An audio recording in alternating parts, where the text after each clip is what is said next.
سورہ بقرہ آیت نمبر 121۔ اعوذ باللہ من الشیطان الرجیم، بسم اللہ الرحمن الرحیم۔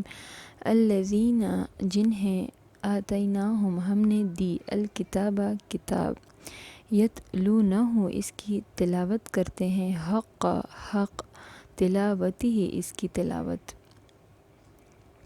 اولئک وہی لوگ، یؤمنون ایمان رکھتے ہیں، بہ اس پر، ومن اور جو یکفر انکار کریں اس کا، بہ اس کا، فاولئک وہی ہیں، ہم الخاسرون وہ خسارہ پانے والے ہیں۔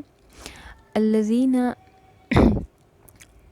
وہ لوگ جنہیں آتیناہم ہم نے دی الکتاب، یتلونہ حق تلاوتہ وہ لوگ جن کو ہم نے دی کتاب وہ اس کی تلاوت کرتے ہیں جیسے تلاوت کا حق ہے۔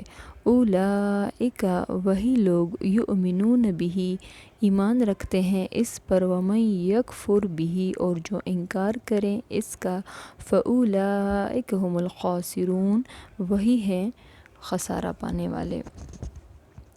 اب ان آیات میں مومن ہونے کی خبر دی جا رہی ہے۔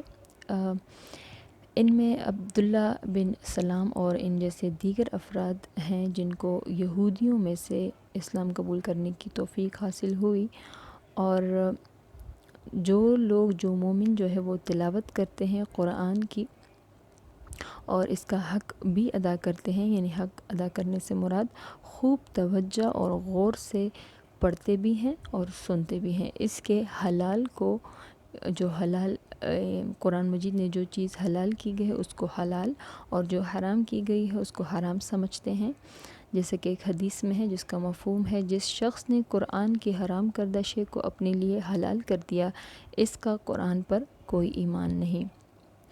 اور پھر جو قرآن کا کفر کریں گے تو وہ خسارہ پانے والے یعنی نقصان پانے والوں میں سے ہیں۔ صدق اللہ العظیم۔